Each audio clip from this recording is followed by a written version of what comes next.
You know, when I was growing up, I was probably about 8 years old, and at the time, we were living in Silver Spring. Yeah. Yes. Common misconception about me in D.C. A lot of people think I'm from the hood.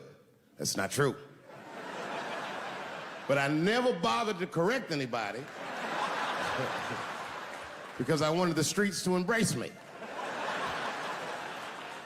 As a matter of fact, I kept it up as a ruse. Like sometimes I'll hang out with rappers like Nas and them, and these motherfuckers will start talking about the projects. Yo, it was wild in the PJs, yo. And I'll be like, word, nigga, word. But I don't know. I have no idea. My parents did just well enough so that I could grow up poor around white people.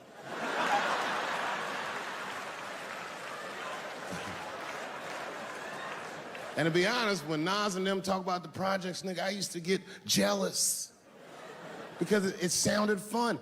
Everybody in the projects was poor, and that's fair.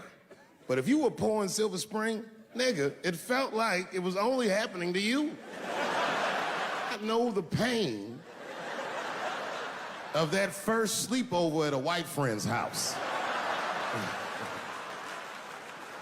And you come back home on Sunday and just look at your parents like, y'all need to step your game up.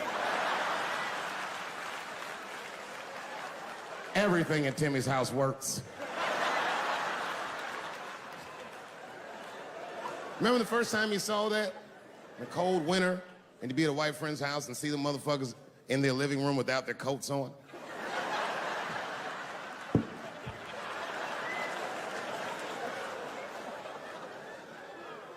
Timmy was one of my first white friends, like, in my life, man. He's a good dude, too. He moved to Silver Spring from Utah, of all places.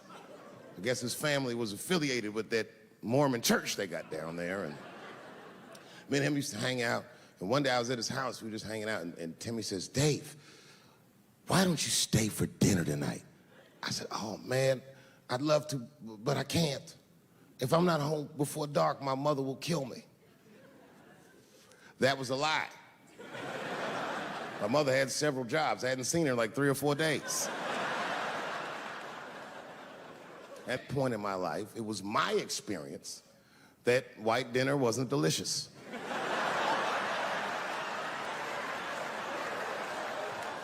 I'd rather go home and fry some bologna or some shit like that.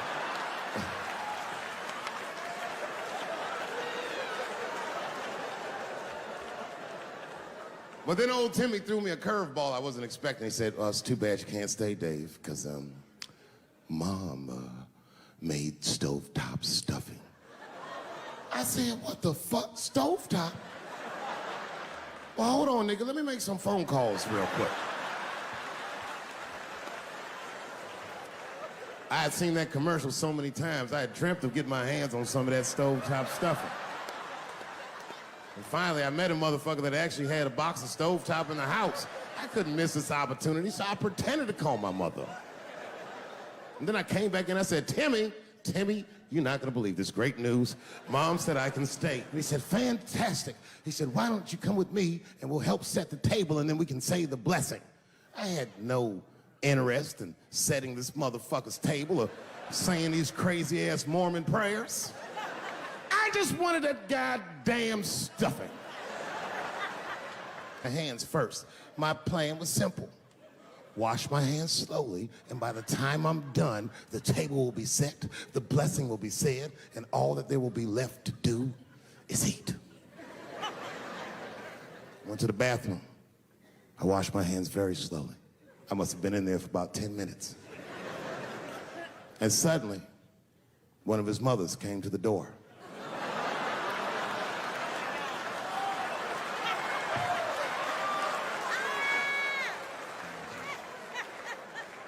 She was like, hi, David, right? I said, yes, ma'am. She said, Timmy tells me that you're planning on staying for dinner. I said, I hope that's not a problem, ma'am.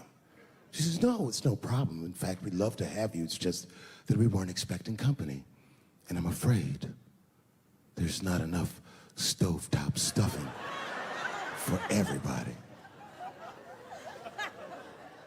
So I kicked her in the pussy. Bam! Ladies and gentlemen, I told you I'm dope, nigga. I told you what I was gonna say and you still didn't see it coming. And that's why I make the big bucks.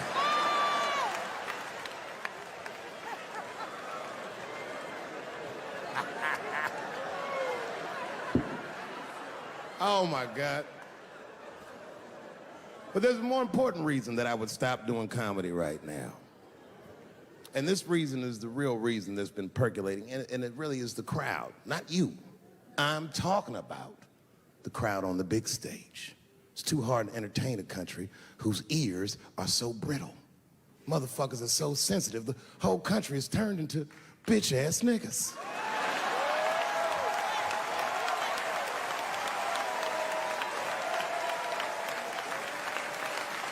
Everything you say upsets somebody. You know, I can remember when it all started. It was when I was doing Chappelle show. When I was doing Chappelle show, I used to do the show, and then on the weekends I do like concerts and shit like that. So I'm doing a concert, and there was a couple in the front row, beautiful couple. The wife was obviously Asian. You could see it in her face.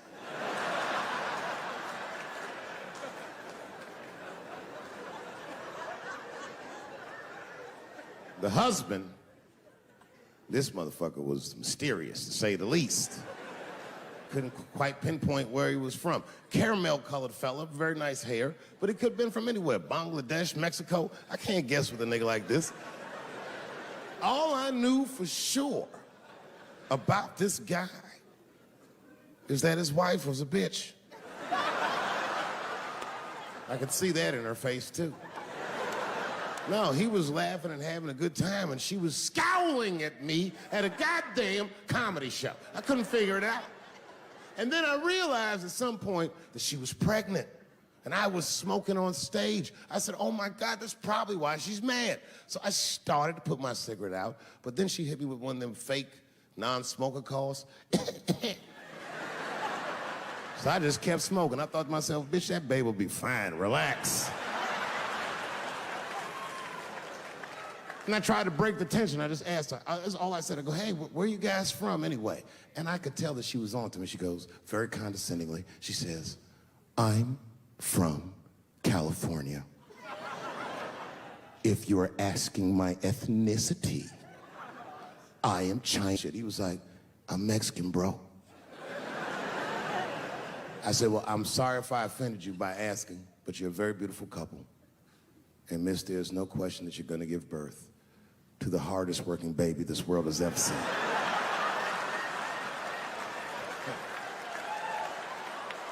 That's not a bad joke. She got very upset. She got up to leave immediately, but she didn't just leave. She had to take one last dig at me on the way out.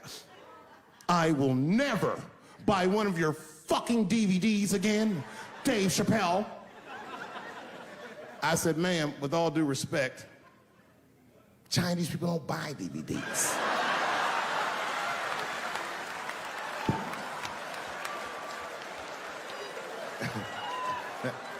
And the crowd went crazy. We were all laughing, having a good time. I didn't even think anything of it. And then just 3 days later, this lady sends a fucking letter to my promoter telling him not to book me for shows anymore because I was, quote, racist, and I'm quoting her, insensitive to the nature of my interracial marriage. I was like, word, bitch, I was.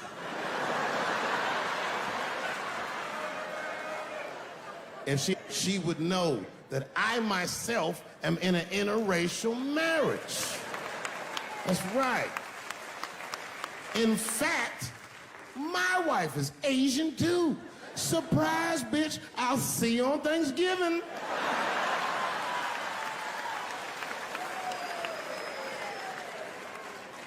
But my wife's not Chinese. She's Filipino. That's right, that's right. And our kids are Puerto Rican somehow, so there you go. I don't give a fuck about interracial marriage. In fact, you know what? My mother is half white. A lot of people don't know that.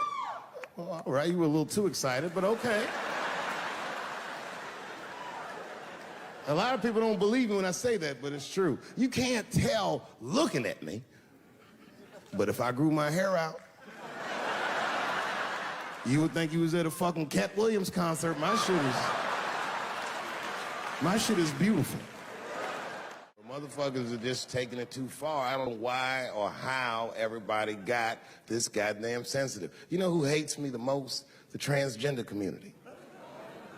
Yo, yeah, these motherfuckers. I mean, I didn't realize how bad it was. These motherfuckers, I was really mad about that last Netflix special.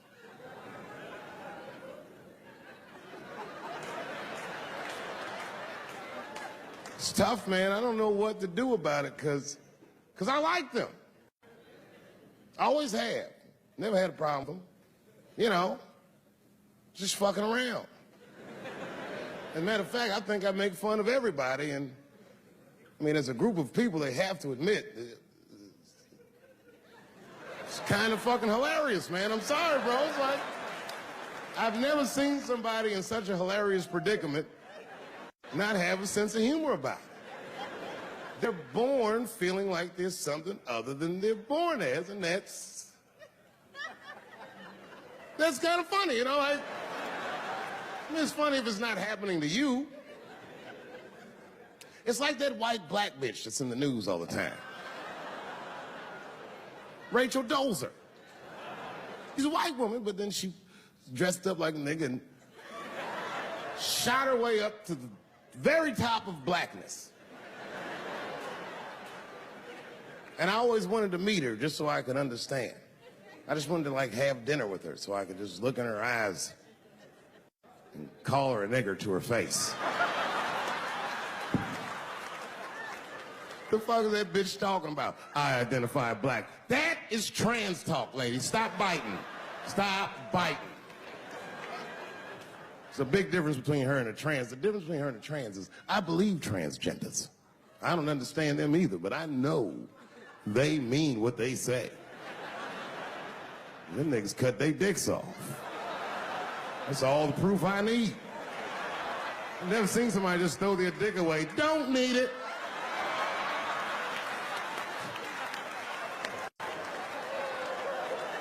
I don't understand, but I believe you and I support your decision, motherfucker.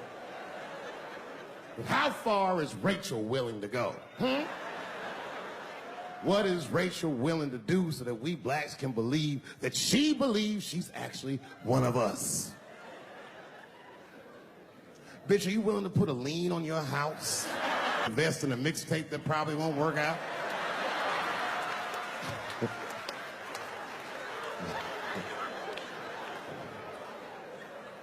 She didn't even change her name. Didn't even change her name. Her name is Rachel. I can't believe in that name. If you want my support, you're gonna have to change your name to the blackest shit I've ever heard. Bitch, you're gonna have to change your name to Draymond Green. I don't know a blacker name than that. That shit is black on paper. If you type Draymond Green into Airbnb, that shit will log off automatically.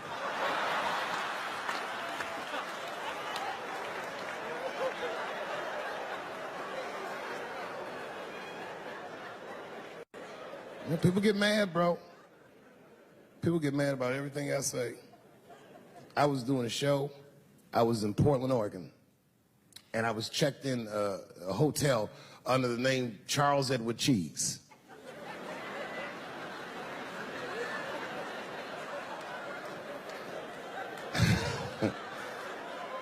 I came back, and there was a note. It was like a letter on my desk. It was addressed to Mr. Cheese. So obviously, I'm going to assume that whoever wrote this letter must be an intimate friend of mine. This is not some kind of name that a person would just guess. But then I opened the letter, and it turns out I don't know this person at all. It's a fan letter.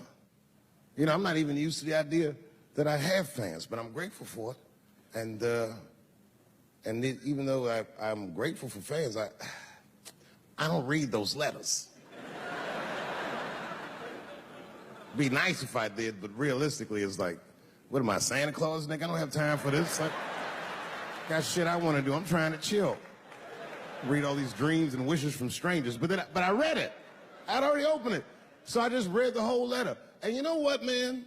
Whoever wrote this letter truly loves me. I mean, they were really fucking nice in the letter. And then they described to me what it was like to come to the show, how excited they were, how much fun they were having. And then they said that when I got to my jokes about transgenders, that they were, quote, devastated. Because it turns out that whoever wrote the letter was transgender. Now, I'm going to be real for a second. You got to understand, I never feel bad about anything I say up here.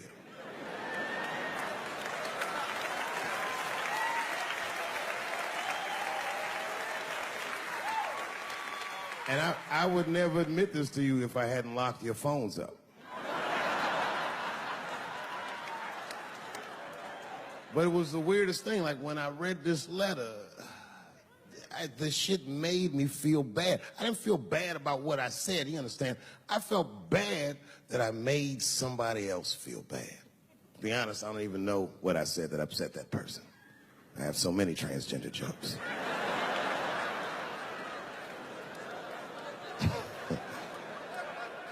But I feel like it was probably this joke I'm about to tell you right now.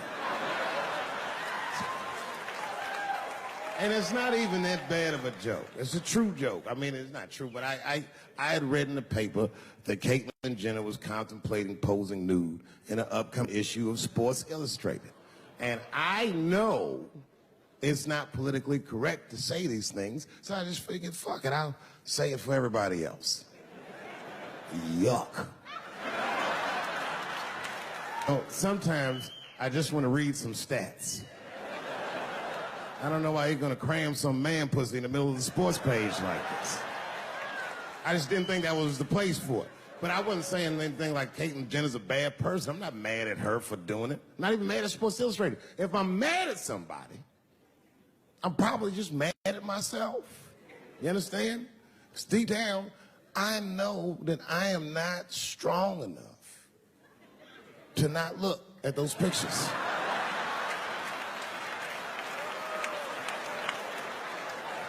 And I don't think I'm ready to see what she's trying to show me. So Caitlyn, goddamn, if you go through with this thing,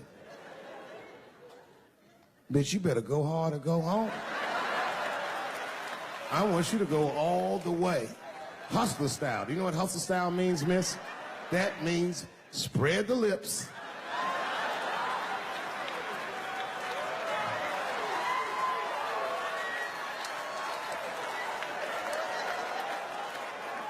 I hope she spreads her lips and there's an itty bitty dick inside. Ah! The show is behind the curtains.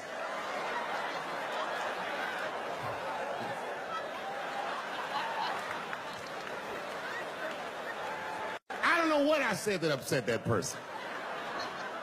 But I'm gonna tell you something.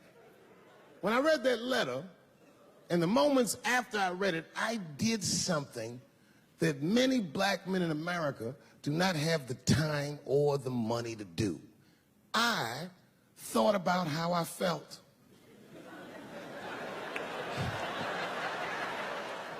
I asked myself a very basic question that I don't think I ever directly contemplated. I said, man, Dave, if you're writing all these jokes, do you have a problem with transgender people? And the answer is absolutely not. The fuck do you guys think I am? I don't understand all the choices that people make.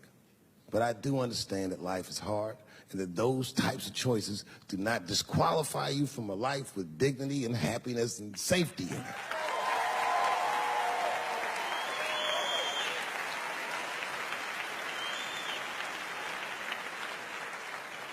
But if I'm honest,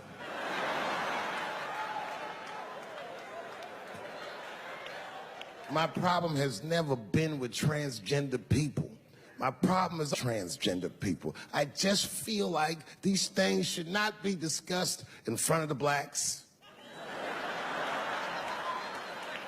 It's fucking insulting, all this talk about how these people feel inside. Since when has America given a fuck how any of us feel inside.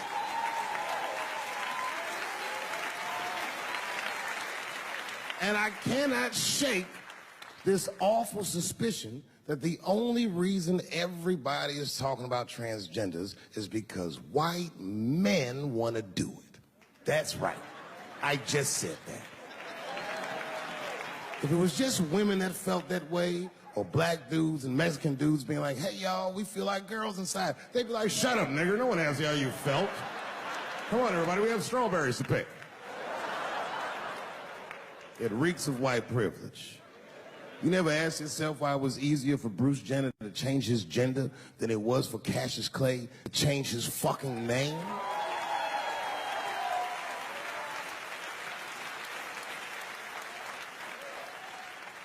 And if I were to be brutally honest, the only reason I ever been mad at the transgender community is because I was at these niggas for 6 songs straight. I had no idea. And then the lights came up and I saw them knuckles. I said, oh no! And everybody was laughing at me. Hi, world star. I said, why didn't you say anything? And then I heard that sultry voice. I didn't say anything, Dave Chappelle, because I was having a wonderful time. And I wasn't sure how you'd feel about it. I said, you knew how I'd feel. And she said, I'm going home. I don't want any trouble from you. I said, home? It's only 2 songs left. I mean, we might as well finish tonight. And we ended up having breakfast together. Oh, grow up. That doesn't make me gay. I just titty fucked her. His titties are as real as any titties in L.A. It's 2 o'clock in the morning. I was just borrowing a little friction from a stranger. Whoops!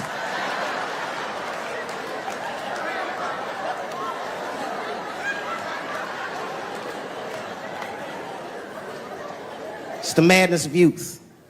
It's the types of mistakes that a man makes when he's young. I wouldn't even know that it's necessarily a mistake. It was a wild night out. But I don't do it like that anymore. I'm old. I'm 44 now.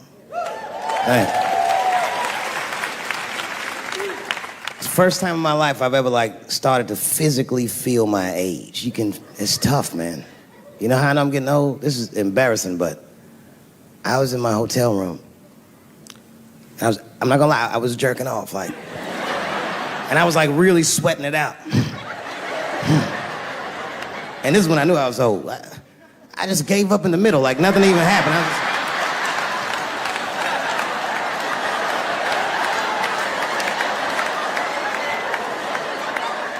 I don't like looking at my dick anymore.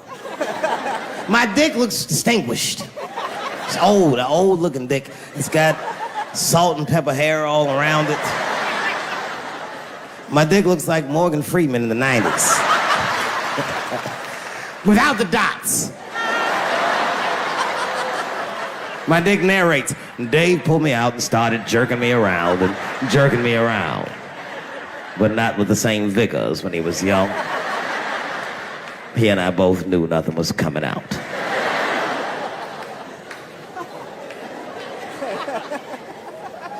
I see my age in my children. I came home from the road. This is not long ago. I've been gone for, if you can picture, I was gone for weeks and weeks. And when I came back, nobody was home. Now, one person in my family thought that maybe I'd like to see them when I got back. They knew when I was coming back, but they just weren't home. And that shit was a wake-up call. You know, when my kids were little, and the tour bus would pull up to the house, these motherfuckers would spill out. Dad is home, hooray!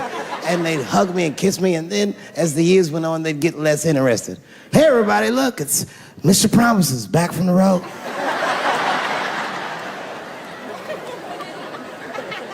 But an empty house, that's some cold shit.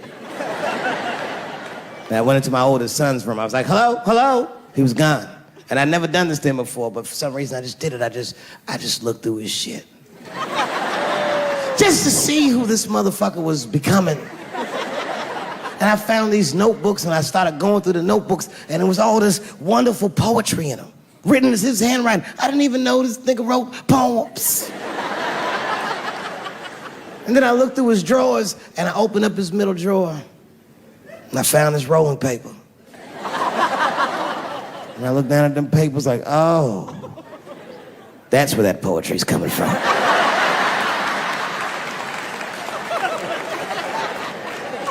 And that shit broke my heart. I mean, I smoked weed, but I mourned my son's innocence. And I cried a little bit. And I took his papers upstairs to my room. Rolled some weed that I'd hid from the family. And I got really high. And then I got paranoid, so I put his papers back how I found them. So he wouldn't know what I was up to. This nigga won't even know that happened until he sees the special. Yeah, nigga, I found your papers. He's a cold motherfucker. Let me tell you, this kid is only 16 years old. Listen to what he did to me. This motherfucker calls me up in the middle of the night. It was 1 o'clock in the morning. He goes, Dad, don't be mad. I knew something was terribly wrong. I said, what's going on? He said, listen, I'm fine. And don't forget, you told me to do this. I'm at a party, and my designated driver had too much to drink. And me and my friends need you to come pick us up. I said, Jesus Christ, it's 1 o'clock in the morning, nigga. I am shit-faced.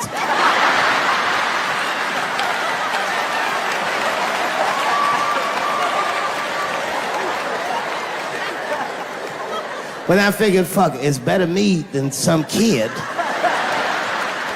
I might as well roll the dice and go pick my nigga up. I said, all right, I'm coming to get you. Just give me the address and I'll be right there. And then he gave me the address and I was shocked. I said, son, you are not gonna believe this, but I'm at the same party, nigga.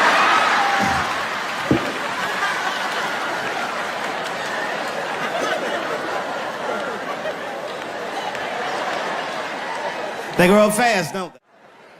Can I ask you a weird question? I want to make you feel uncomfortable. You don't have to answer it, and if it doesn't go well, we'll just edit it out anyway. Is it weird to be the only white people in a row?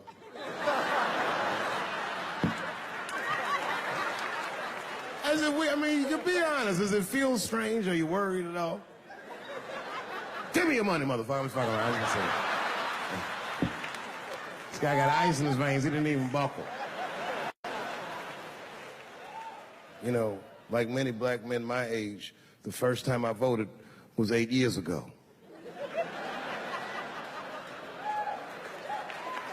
Right. I saw Obama on TV and said, oh, I'm voting for this nigga. I remember the day I voted for Obama. I voted in Ohio, and my vote matters in Ohio. Ohio is a battleground state. But when I pulled up to the polls, all the soldiers were in line. There were so many black people in that goddamn line, I didn't even know it was a polls. I thought it was a check cashing place.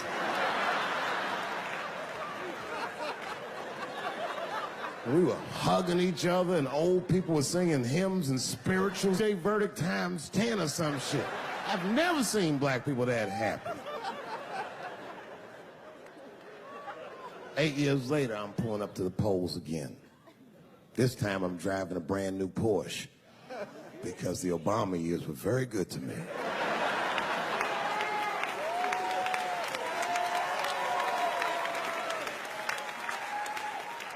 I was early voting, and when I parked my car, I figured out something that it would take the rest of the country another week to figure out. I understood that Donald Trump was going to be our next president because in Ohio, unlike D.C., you could see the results in the parking lot. Saw these goddamn pickup trucks and tractors and shit.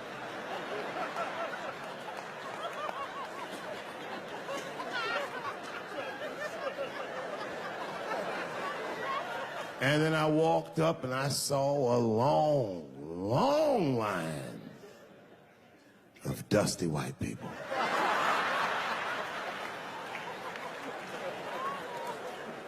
Yes, ladies and gentlemen, these were the poor whites. I must tell you, I've never had a problem with white people ever in my life. But full disclosure, we've gotten a lot of trouble out of them. And I've never seen so many of them up close. I looked them right in their coal-smeared faces. And to my surprise, you know what I didn't see? I didn't see one deplorable face in that group. I saw some angry faces and some determined faces, but they felt like decent folk. No, they did. In fact, I'm not even lying, and I didn't sound fucked up, but I felt sorry for them. I know the game now. I know that rich white people call poor white people trash. And the only reason I know that is because I made so much money last year, the rich whites told me they say it at a cocktail party.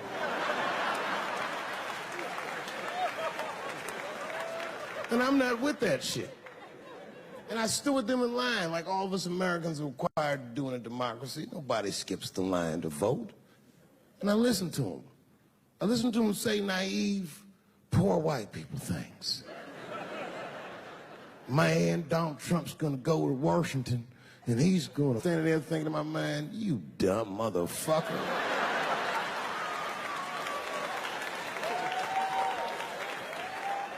You are poor. He's fighting for me.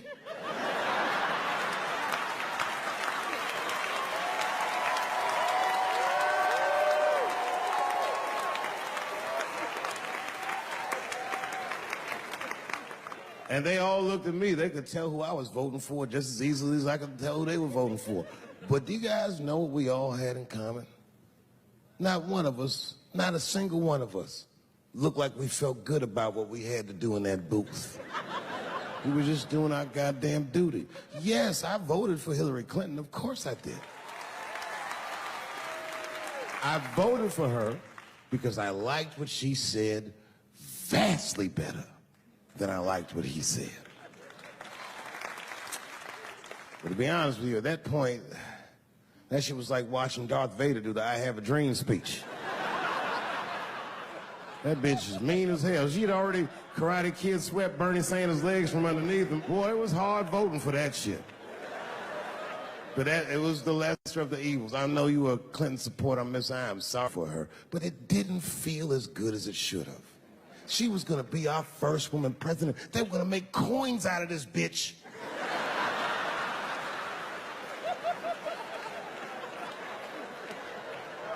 And somehow she just missed the dunk.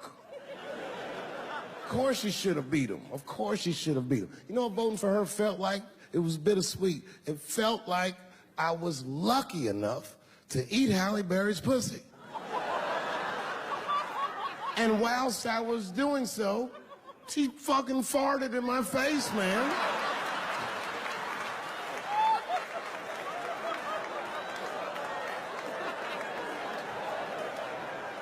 Now you understand, I'd still do it. But boy, I wish she didn't fart in this great nation's face. I voted that day, and then that same day I flew to New York City. I had work. That night I was in a comedy club in New York, and I said to an audience almost exactly what I just said to you. And I didn't know that there was a journalist in the room. And this journalist wrote an article. The headline of the article said, Dave Chappelle is an avid. Yeah, I had no idea the paper said that. And you know how I found out? My wife called me from Ohio the next morning in a goddamn panic. David, what the fuck is going on in New York? I said, I'm being good, but what have you heard?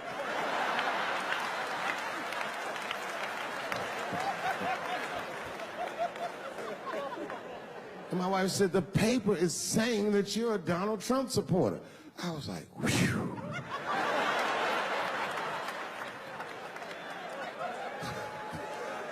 I said, don't worry about that shit, baby. Nobody in their right mind would believe that. And she said, no, David, people believe it. And then she started reading the comments to me. Oh, they were terrible. All these black people call me all kinds of Uncle Toms and shit. I should tell you, buddy, this is a very serious allegation from one black to another. I was incensed. Uncle Tom? How am I Uncle Tom, nigga? You the one that reads the Observer? Anyway, all this shit goes down around, and now Trump is the president, and I'm hosting Saturday Night Live.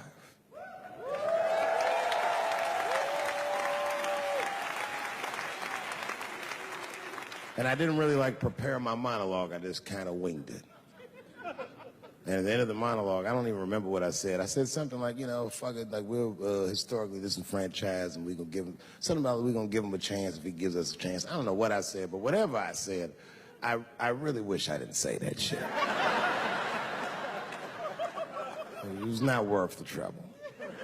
Now I walk into the barber shop and all them black people just be looking at me like, yo, Dave, what's up with your boy? Yo, nigga, yo! Not my boy. Because I don't care if you're a Republican or Democrat, if you support him or not, any objective person is going to have to admit that this motherfucker is having a terrible go of it. It really is. We've had presidents before that have done bad jobs, but this shit is worse than a bad job. It's scary to watch. Holy shit, it's like seeing a crack pipe in your Uber driver's passengers.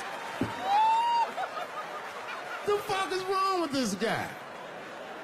Yo, he is lunching, nigga. I watched Donald Trump in a press conference, and this motherfucker had all the media gathered, and this nigga literally asked the media to their face to stop finding shit out. I was like, yo, this motherfucker is bugging.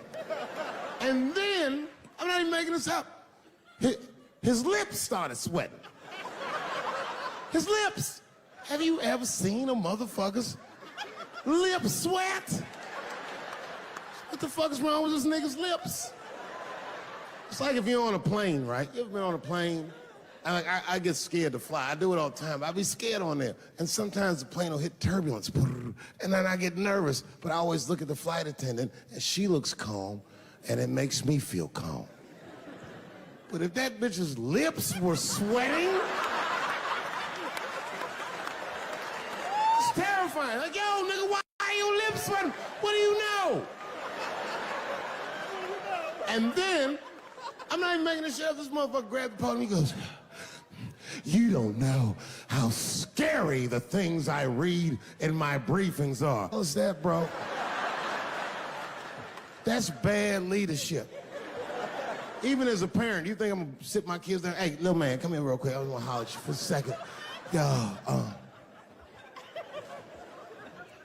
I'm 3 months behind on the rent, nigga, and I am worried.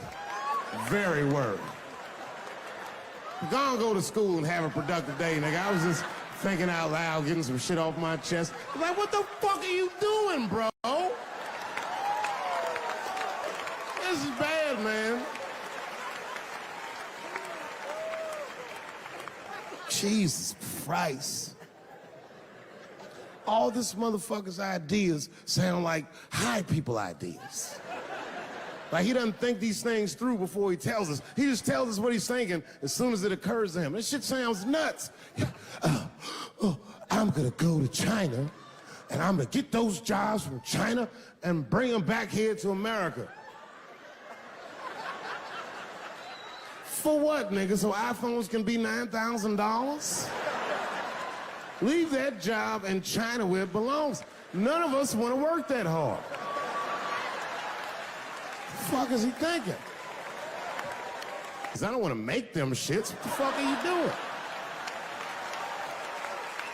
Stop trying to give us Chinese jobs. I am going to bring back coal.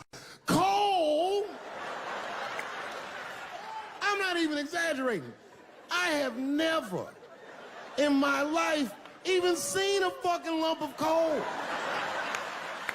I honestly don't even know what coal is for.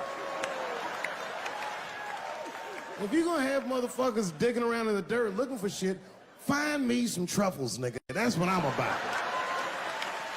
And these truffle prices are getting out of control. If it gets any worse, I'm gonna be back down to regular butter like everybody else. Terrible, terrible job. This motherfucker hit North Korea with rap battle threats. Fire and fury, like, yo! Yo, what are you doing?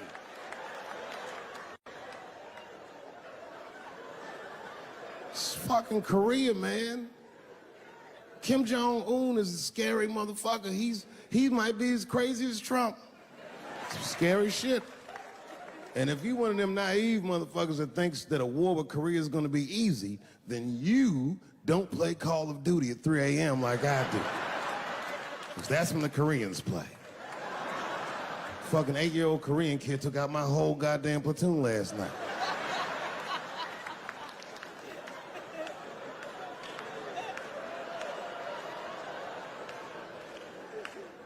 I've never seen somebody in an office so high with the most just basic fucking solutions. Like, you know, we should not let any more Muslims in the country till we can figure out what's going on. Did he just say, figure out what's going on? Who doesn't know how to do basic math? Let's count it out, okay? There's been 17 mass shootings in the United States. 4 of them were done by Muslims. None of those 4 Muslims were from any of the 7 countries in your stupid ass original band.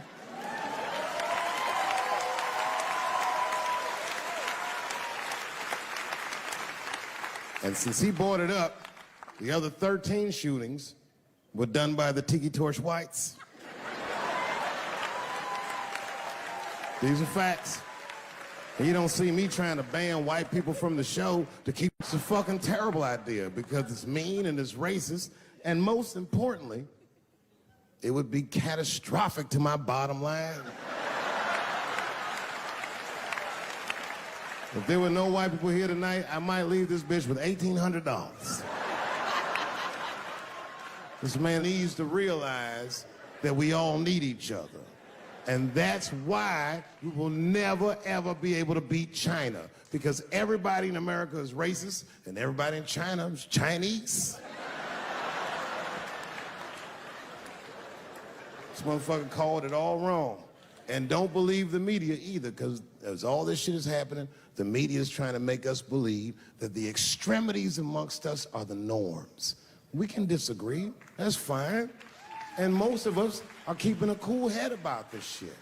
You know what I mean? Americans generally respect one another's beliefs, even if they don't share those beliefs. I know I do.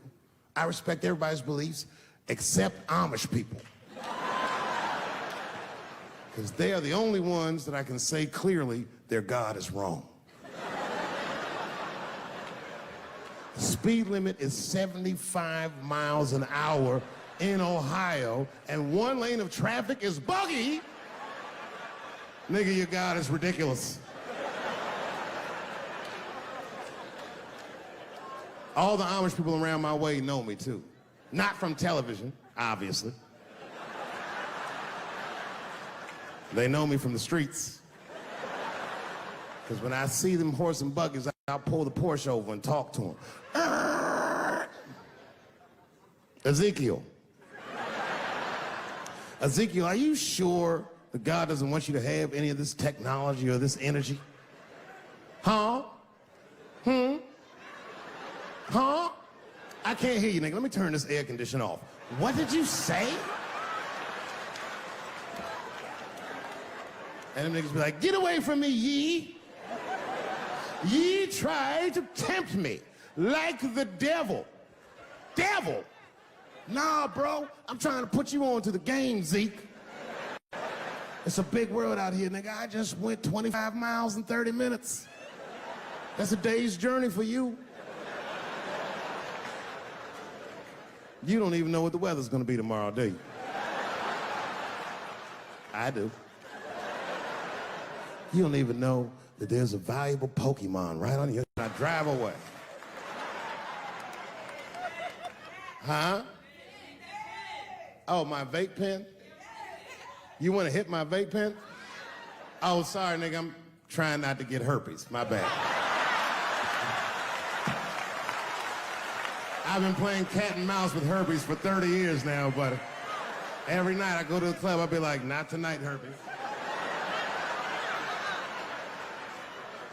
No disrespect. I'm not saying you have herpes. I'm just saying 1 out of 5 people do. So let's just all be careful around this motherfucker and make sure that we leave with the lips we came with.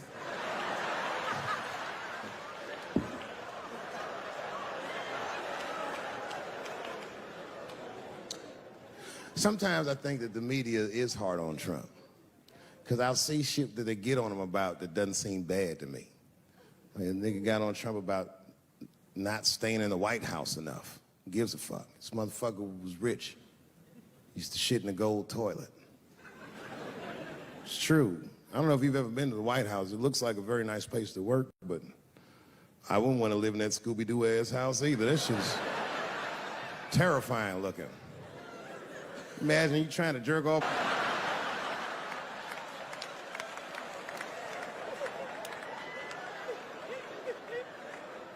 Shit, Bush didn't stay there either. He was rich too. He was like, fuck that, I'm going to my ranch in Texas.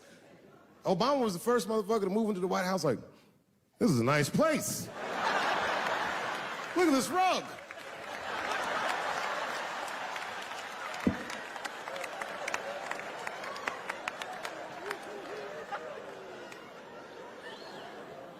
The media got on him about putting Jared Kushner in his cabinet, and I didn't think that that was the worst thing he'd done. I mean, it was still early, and I mean, it's not unprecedented. Kennedy had his brother as the attorney general, right? And this motherfucker's a Washington outsider. To be honest with you, I'd probably do the same thing. As a matter of fact, I do. You think I go to a Hollywood meeting with all them white folks by myself? I bring my nigga Mac Mittens from the streets.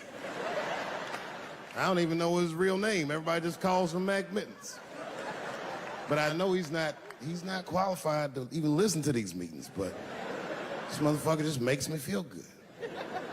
And all the white people look at me like, Dave, do you mind asking your friend Mac Mittens to excuse us so that we can talk business? And I say, fuck that. Anything you say. He listened to the whole meeting. And when they done talking, I just look over at Mac Mittens, and if he gives me the signal, meow, meow, I'll sign the papers. It's a gut check. Or how about this one? Remember when it was the day after the election and the president of Taiwan called Donald Trump to congratulate him? And Donald Trump, you know, of course, took the call and talked to the president of Taiwan. The problem with that was Taiwan doesn't have a president. The United States functions on what they call a one China policy, and Taiwan is a renegade province of said China. And Donald Trump didn't know that and picked up the phone and started yammering away, and the media ate his ass up. And I'm not gonna lie, I was laughing like shit. I was like, oh shit, this dumb motherfucker is in trouble. And then that night I was in bed drifting off to sleep, and then I had to admit it to myself. I was like, I didn't know that shit either.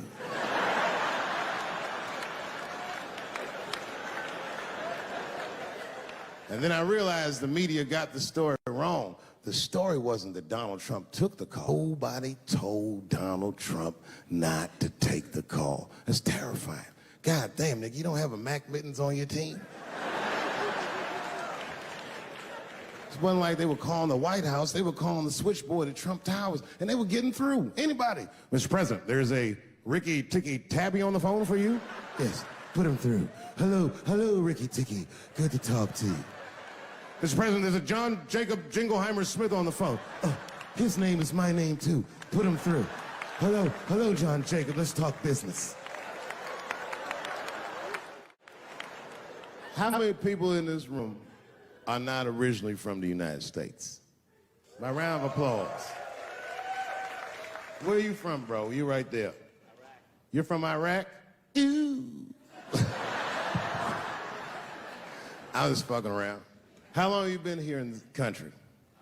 23 years. 23 years? Are you a citizen yet? You are? Congratulations, nigga. Congratulations. Well, welcome to this great land. You know, I'm gonna give you a history lesson, because I'm sure this wasn't on your entry exam.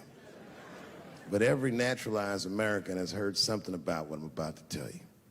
A picture is the early 50s in the United States. This 14-year-old boy goes down from Chicago to Mississippi to meet his extended family for the first time. He'd never been to Mississippi. And before he went, his mother said to him, very pointedly, she said, if a white man looks you in your eyes in Mississippi, look away. And I don't know what you know about black people from Chicago, but they're not a scared people. Legend has it, he was in front of a convenience store hanging out. A white woman walked out of the store, and he thought she was pretty, and he said, bye, baby. Not realizing that he had just made a fatal mistake.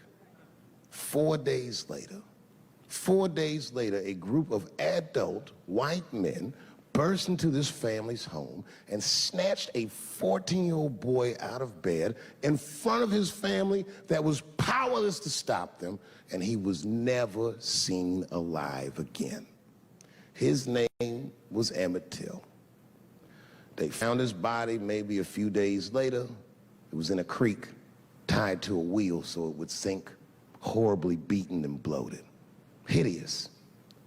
And lucky for everybody in America, his mother was a fucking gangster. She was.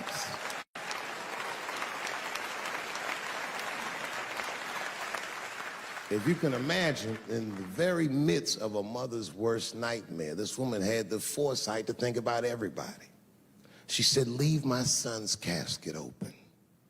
She said, the world needs to see what they did to my baby. And every publication here in the United Times had this boy's horribly bloated body on its cover. And if our civil rights movement was a car, this boy's dead body was premium gas. This was a very definitive moment in American history where every thinking and feeling person was like, ugh, we gotta do better than this. And they fought beautifully, and here we all are.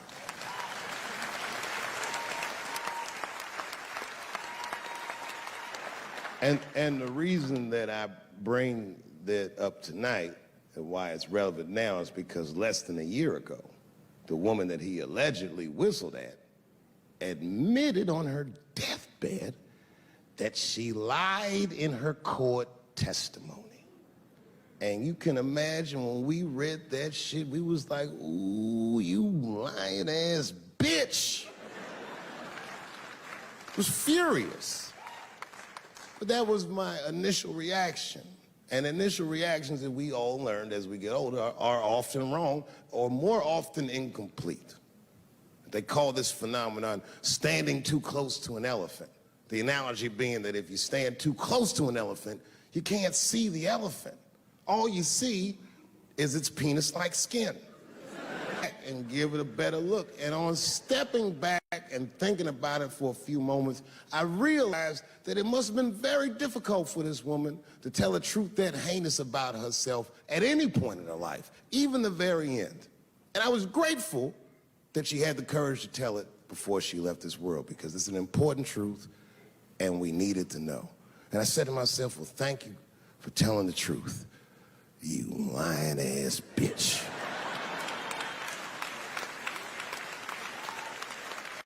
And then time goes on, and then after time, you can kind of see the whole elephant.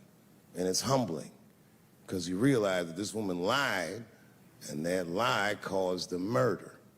But that murder set in motion a sequence of events that made my wonderful life possible, that made this very night possible. How could this be that this lie could make the world a better place? It's maddening. And that's how I feel about this president. I feel like this motherfucker might be the lie that saves us all. Because I have never felt more American than when, Jesus Christ, it's good. And when it happens, I can see everybody that's struggling. So if I'm on stage and I tell a joke that makes you want to beat up a transgender, then you're probably a piece of shit and don't come see me anymore. Or if you don't understand that when a football player takes a knee during the national anthem, he's actually standing up for me, then you might not want to fuck with me anymore. But I swear, no matter how bad it gets, you're my countrymen, and I know for a fact that I'm determined to work shit out with y'all. And if that woman that said that heinous lie was alive today, I would thank her for lying. And then I would kick her in the pussy.